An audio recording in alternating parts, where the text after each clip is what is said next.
Assalamualaikum warahmatullahi wabarakatuh. Alhamdulillahilladzi hadana li tariqil qayyim wa wafaqana fi dinil mustaqim. Allahumma shalli ala sayyidina Muhammad wa ala ali sayyidina Muhammad.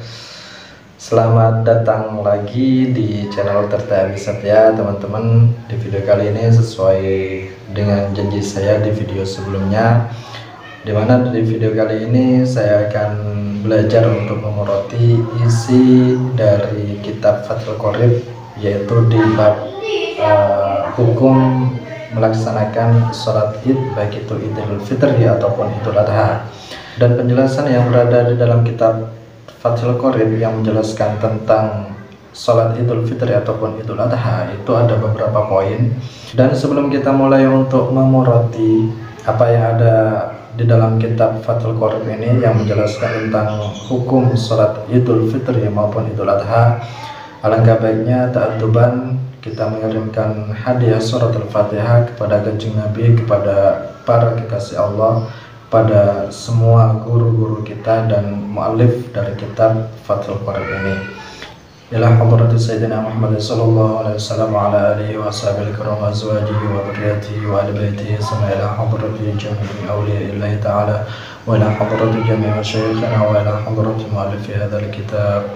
أعد علينا بركاتهم وأنوارهم وأسرارهم وعلومهم ومزاياهم في الدين والدنيا والآخرة. الفاتحة.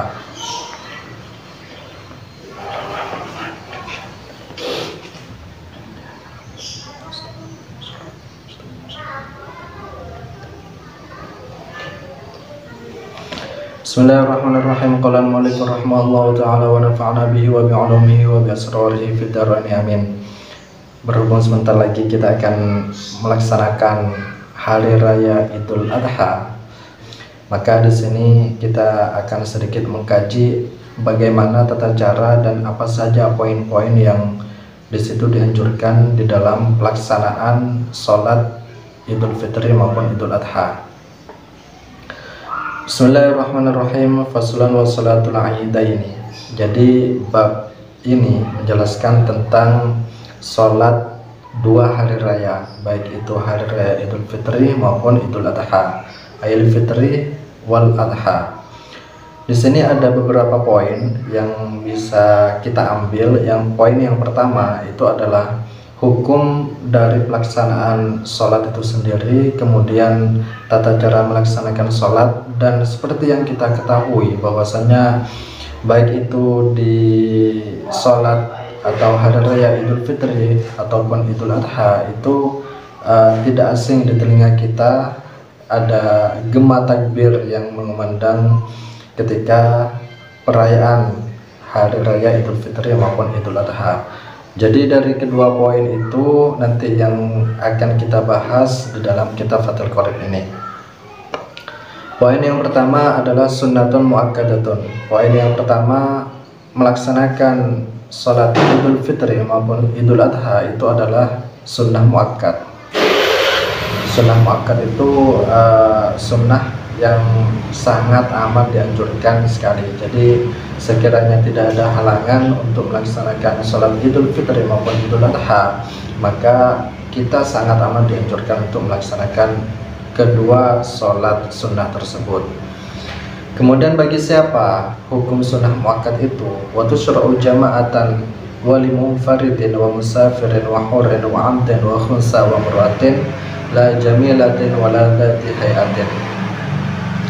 Di sini nanti ada hal yang menarik, bahwasanya tidak semua orang itu disunahkan untuk melaksanakan sholat Idul Fitri maupun Idul Adha di tempat yang di situ sekiranya menimbulkan fitnah.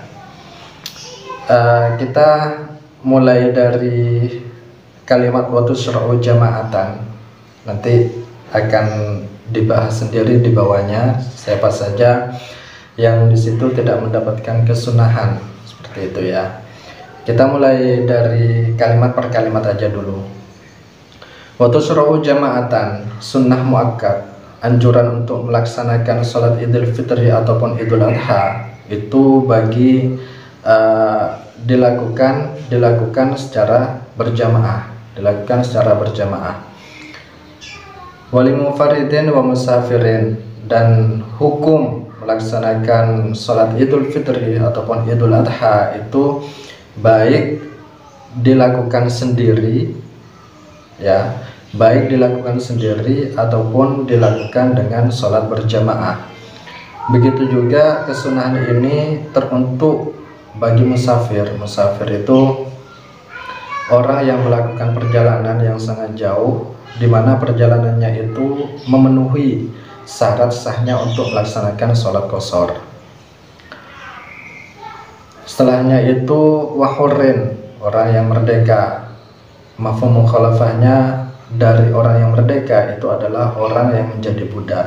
Tapi untuk zaman sekarang orang yang menjadi budak ini tidak ada. Karena kenapa? Karena pengertian dari abd atau budak ini adalah orang-orang yang dirampas atau orang-orang yang menjadi tahanan ketika kaum muslimin itu memenangkan peperangan dengan orang-orang kafir.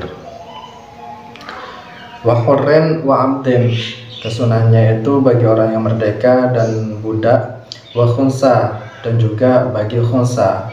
Khunsa ini pengertiannya adalah dia yang mempunyai dua jenis kelamin. Jadi ada orang yang mempunyai dua jenis kelamin, ada dzakar, ada farj di situ.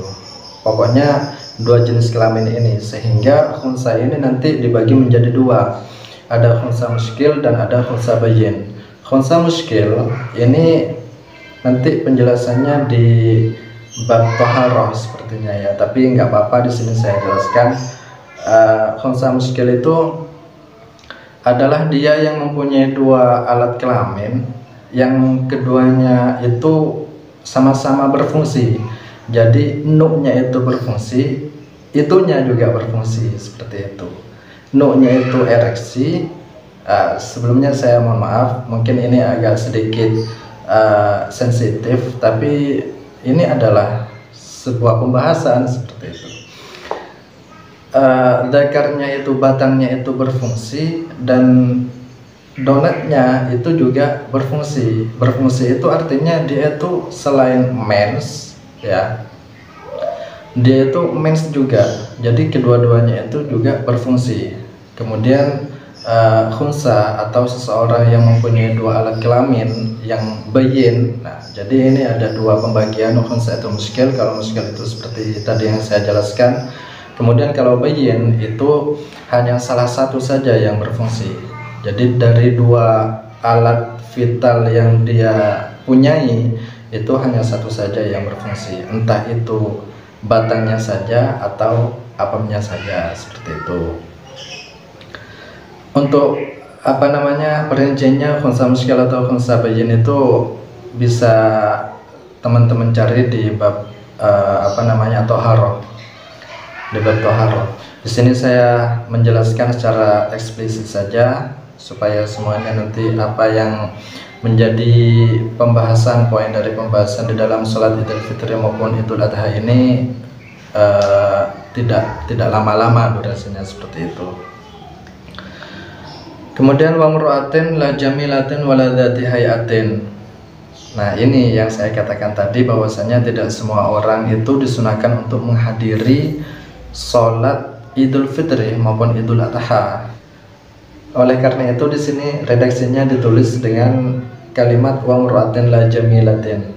Jadi disunahkannya menghadiri sholat Idul Fitri maupun Idul Adha itu bagi semua golongan, kecuali, ini ada mustasnayatnya ya, kecuali bagi perempuan yang cantik ini tidak disunahkan untuk menghadiri sholat Idul Fitri maupun Idul Adha. Tapi bukan berarti dia itu tidak melaksanakan sholat Idul Fitri maupun Idul Adha, tetap disunahkan melaksanakan Idul Fitri maupun Idul Adha. Akan tetapi kesunahannya bagi orang perempuan yang cantik, maka disunahkan munfarid dianya melaksanakan sholat Idul Fitri dan Idul Adha itu di rumah.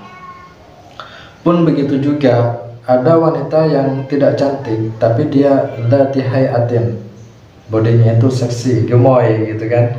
Maka di sini oleh Islam diatur supaya tidak mengurangi pahala dia melaksanakan ibadah kepada Allah. Maka orang yang atau perempuan yang tidak cantik tapi dia itu seksi, atau cantik tidak seksi, maka kedua-duanya ini diatur oleh Islam supaya melaksanakan sholat Idul Fitri ataupun Idul Adha di rumahnya masing-masing.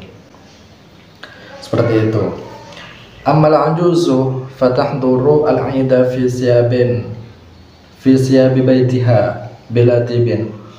Kemudian bagi ajuz, bagi nenek-nenek ya, nenek-nenek ini kan perempuan yang sudah tua. Kalau kakek-kakek itu laki-laki yang sudah tua. Jadi ajuz ini yang dimaksud di sini adalah nenek-nenek ini tetap disunahkan hadir melaksanakan sholat Idul Fitri ataupun Idul Adha dengan berjamaah, dengan catatan fi siyabi baitiha bila tibin, dengan catatan ketika dia menghadiri sholat Idul Fitri ataupun Idul Adha ini dengan pakaian yang biasa dipakai di rumahnya, dengan tanpa menggunakan parfum atau minyak wangi. Poin yang kedua adalah waktu sholatil Aidi ma baina tulu'is syamsi wa zawaliha. Setelah kita membahas hukum sholat, kemudian kita masuk pada poin yang kedua, yaitu waktu disunahkannya melaksanakan sholat Idul Fitri maupun Idul Adha, itu ma baina tulu'is syamsi wa zawaliha, ketika matahari terbit sampai matahari itu memasuki waktu masuknya sholat zuhur. Kemudian wahya sholatul Aidi rakaatani. Kemudian jumlah sholat Id itu ada 2 rakaat. Yahrumu bihima biniyati Idul Fitri awil adha. Yahrumu biniyatin, ketika kita takbiratul ihram di situ disertai dengan niat. Wa yati bi du'ail iftitahi, setelah niat kita membaca doa iftitah. Wa yukabbiru fi raka'atil ula sab'an siwa takbiratul ihrami. Nah, di rakaat yang pertama, yukabbiru fi raka'atil ula, di rakaat yang pertama ini kita disunahkan untuk takbir 7 kali siwa takbiratul ihrami, selain takbiratul ihram. Berarti jumlah keseluruhan dari takbir pada rakaat yang pertama itu ada 8. Takbir yang pertama itu adalah takbiratul ihram. Takbir yang kedua sampai ke 8 ini adalah takbir yang disunahkan di situ karena kita melaksanakan sholat Idul Fitri maupun Idul Adha. Summa yata'awwadhu wa yaqra'u al-Fatihata summa yaqra'u ba'daha surat Qaf jahran. Setelah takbiratul ihram dan takbir yang disunahkan di dalam melaksanakan sholat Idul Fitri maupun Idul Adha, kemudian kita membaca ta'awudz, a'udzubillahi minasyaitonirrajim. Setelah itu wa yaqra'u al-Fatihata, dan membaca surat Al-Fatihah. Summa yaqra'u ba'daha surat Qaf. Kemudian setelah surat Al-Fatihah kita membaca surat Qaf jahran dengan suara yang nyaring. Wa yukabbiru fil raka'ati tsaniyati khamsan siwa takbiratul qiyami.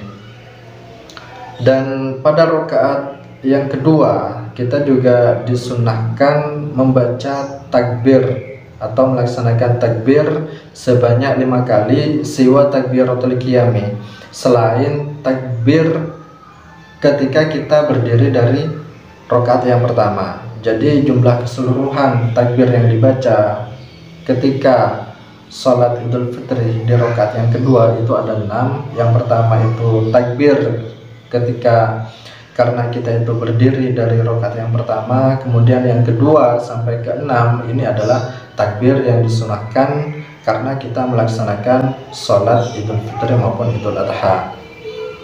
Summa yata'awwadhu summa yaqra'u al-Fatihata wa surata iqtarabat jahran. Sama dengan rakaat yang pertama, di situ kita juga disunahkan untuk membaca ta'awudz, meminta perlindungan kepada Allah dari godaan setan dengan lafal a'udzubillahi minasyaitonirrajim. Setelah itu summa yaqra'u al-Fatihata, membaca surat Al-Fatihah. Bismillahirrahmanirrahim, alhamdulillahirabbil alamin arrahmanirrahim ila akhir ayat. Di sini harus menyertakan bismillah karena bismillah itu merupakan ayat min surat Al-Fatihah. Setelah membaca surat Al-Fatihah, kemudian membaca surat Iqtarabat dengan suara yang nyaring juga. Setelah itu, setelah kita melaksanakan sholat, kemudian kita salam dengan 2 kali salaman. Wa yakhutubu nadban ba'dahuma ayy rak'ataini khutbataini yukabbiru fi ibtida'il ula tis'an wila'an wa yukabbiru fi ibtida'is tsaniyati sab'an wila'an. Setelah melaksanakan sholat 2 rakaat, kita juga disunahkan membaca khutbah. Yukabbiru fi ibtida'il ula. Kesunahan pada khutbah yang pertama ini kita juga disunahkan untuk membaca takbir sebanyak 9 kali, yang mana takbir itu wilaan. Wa yukabbiru fi ibtida'is tsaniyati sab'an. Kita juga disunahkan membaca 7 kali takbir ketika kita memulai khutbah yang kedua. Jadi permulaan khutbah yang pertama itu kita disunahkan membaca takbir sebanyak 9 kali, dan permulaan khutbah yang kedua itu kita disunahkan untuk membaca takbir sebanyak 7 kali. Semuanya itu wilaan, terus menerus ya, tanpa adanya pemisah. Walau fassala bainahuma bitahmidin wa tahlilin wa sana'in kana hasanan. Apabila dari semua takbir yang dibaca, jadi ketika kita melaksanakan permulaan khutbah yang pertama itu kita membaca 9 takbir, kemudian di situ ada pemisah, yang mana pemisahnya itu dipisah oleh tahmid, tahlil, dan sana, maka itu hukumnya boleh dan dihukumi bagus. Contoh tahmid, sana, dan tahlil itu bagaimana? Contoh seperti Allahu Akbar, Allahu Akbar, Allahu Akbar, La ilaha illallah. Ini adalah contoh kalimat tahlil. Wallahu Akbar, Allahu Akbar, walillahil hamd. Dan di sini adalah kalimat contoh tahmid dan sana, seperti itu. Wa takbiru ala qismaini mursalin wa huwa ma la yakunu akiba sholatin. Jadi takbir yang sering kita dengar baik itu ketika perayaan sholat Idul Fitri maupun Idul Adha, ini di dalam kitab Fathul Qorib itu dibagi menjadi 2. Yang pertama itu takbir mursal. Takbir mursal itu huwa ma la yakunu akiba sholatin. Takbir yang didengungkan atau yang dibaca ini tidak terikat oleh waktu tempat tertentu. Jadi bebas mau dibaca kapan saja, di mana saja, baik itu di pasar, baik itu di masjid, baik itu di sekolahan, baik itu di rumah, baik itu di jalan. Di sini kita disunahkan untuk membaca takbir. Nah, kalau seperti ini itu termasuk pada kategori takbir mursal, seperti itu. Kemudian takbir yang kedua, kategori takbir yang kedua itu wa muqayyadin, takbir muqayyad. Apa itu takbir muqayyad? Wa huwa ma yakunu akibaha. Takbir yang dibaca setelah sholat. Jadi ketika perayaan hari raya, setelah sholat kita membaca takbir, masuk pada kategori takbir muqayyad. Selanjutnya wa bada'a al-musannifu bil awwali faqala wa yukabbiru nadban. Kemudian Kiai Musannif di sini memulai pembahasan dengan pembahasan yang pertama, yakni takbir mursal. Faqala wa yukabbiru nadban. Kemudian Kiai Musannif itu berkata bahwasanya takbir itu disunnahkan. Takbir mursal itu disunnahkan bagi kullun min dzakarin wa unsa wa hadirin wa musafirin fil manazili wa turuqi wal masajidi wal aswaqi. Takbir mursal ini disunahkan bagi setiap orang, baik itu laki-laki, perempuan, orang yang menghadiri sholat Idul Fitri maupun Idul Adha, dan juga bagi musafir, orang yang bepergian, dan orang yang berada di perjalanan, juga di masjid-masjid dan di pasar, ini disunahkan untuk membaca takbir, seperti itu. Kemudian waktu disunahkannya membaca takbir ini min ghurubi syamsi min lailatul aidi ayil Idul Fitri, mulai dari tenggelamnya matahari dari min lailatul aidi, dari permulaan malamnya Idul Fitri. Wa yastamiru hadha takbiru ila ayyadkhula al-imamu fi sholati. Dan kesunahan ini, kesunahan membaca takbir ini terus disunahkan sampai kapan? Ila ayyadkhula al-imamu fi sholati, sehingga imam itu melaksanakan sholat lil aid, sholat aid. Wala yusannu at-takbiru lailata Idul Fitri akibat sholati, dan tidak disunnahkan membaca takbir pada malam harinya Idul Fitri setelah sholat wajib. Jadi ketika masuk pada malam pertama hari raya Idul Fitri itu disunahkan membaca takbir, disunahkan membaca takbir Allahu Akbar ila akhir takbir itu. Ini kemudian setelah kita melaksanakan sholat maghrib pada awalnya malam hari raya Idul Fitri, baik itu sholat maghrib, isya, subuh, tidak disunahkan untuk membaca takbir menurut pendapat yang pertama ini. Jadi karena ini masuk pada kategori mursal, takbir yang bebas dilafalkan kapan saja, sehingga apabila takbir ini dibaca setelahnya sholat, seolah-olah takbir ini tertentu kesunahannya ketika kita membaca setelah sholat. Ini pendapat yang pertama. Nanti di bawahnya itu dijelaskan walakin Nawawi ya fil adzkari ikhtaru annahu sunnatun.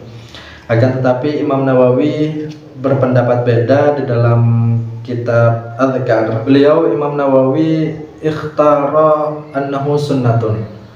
Imam Nawawi itu berpendapat bahwasanya takbir yang dibaca setelah sholat pada malam permulaan hari raya Idul Fitri itu tetap dihukumi sunnah. Summa syar'a fi takbir al-muqayyadi. Kemudian Ki Musannif menjelaskan bahwasanya disunahkan bagi seseorang, baik itu laki-laki, perempuan, baik itu yang ada di rumah ataupun di dalam perjalanan, ini disunahkan untuk membaca takbir fi Idul Adha khalfas salawatil mafrudati. Membaca takbir ketika salat Idul Adha khalfas salawatil mafrudati, setelah melaksanakan salat fardu, baik itu subuh, duhur, asar, maghrib, isya, itu disunahkan. Maka ini masuk pada kategori takbir muqayyad, takbir yang dibaca setelah selesai melaksanakan salat fardu. Min muaddatin wa faitatin, baik itu salat fardu yang dilaksanakan tepat waktu, wa faitatin, maupun salat fardu yang dilaksanakan di luar waktunya, atau salat qadha ya, salat mengganti salat yang ditinggalkan, itu salat faitatin. Wa kadza khalfa ratibatin, dan begitu juga disunahkan membaca takbir setelah salat sunnah rawatib, salat sunnah ba'diyah maghrib, qobliyah isya, ba'diyah isya, itu juga disunahkan membaca, setelahnya itu disunahkan membaca takbir. Wa naflin mutlaqin, dan setelah melaksanakan sholat sunnah mutlak, umpamanya kita selesai wudhu, kemudian kita sholat sunnah mutlak di situ. Nah, setelah selesai sholat sunnah, kita juga disunahkan untuk mengumandangkan atau membaca takbir di situ. Wa sholati janazatin, dan sholat jenazah, setelah sholat jenazah kemudian kita juga disunahkan. Jadi umpamanya ketika itu ada orang yang meninggal, kemudian kita sholat jenazah, nah setelah sholat jenazah itu tetap disunahkan untuk membaca takbir. Min subhi yaumi Arafah, yang mana bacaan takbir ini dimulai dari waktu subuhnya hari Arafah sampai ilal asri min akhir ayyamit tasyrik, sampai waktu asar dari hari tasyrik. Wasighatut takbir Allahu Akbar, Allahu Akbar, Allahu Akbar, Allahu Akbar, la ilaha illallah, Allahu Akbar.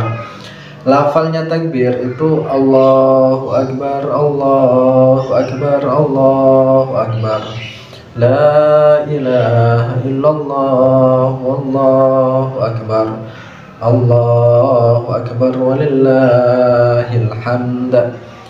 Allahu Akbar kabira, walhamdulillahi katsira, wa subhanallahi bukratan wa asila, la ilaha illallah wahdah, sadaqa wa'adah wa nasara 'abdah wa a'azza jundahu wa hazamal ahzaba wahdah. Jadi kesunahan atau redaksi yang disarankan oleh pengarang dari kitab Fathul Qorib itu sighat atau lafaz takbirnya seperti yang saya bacakan tadi.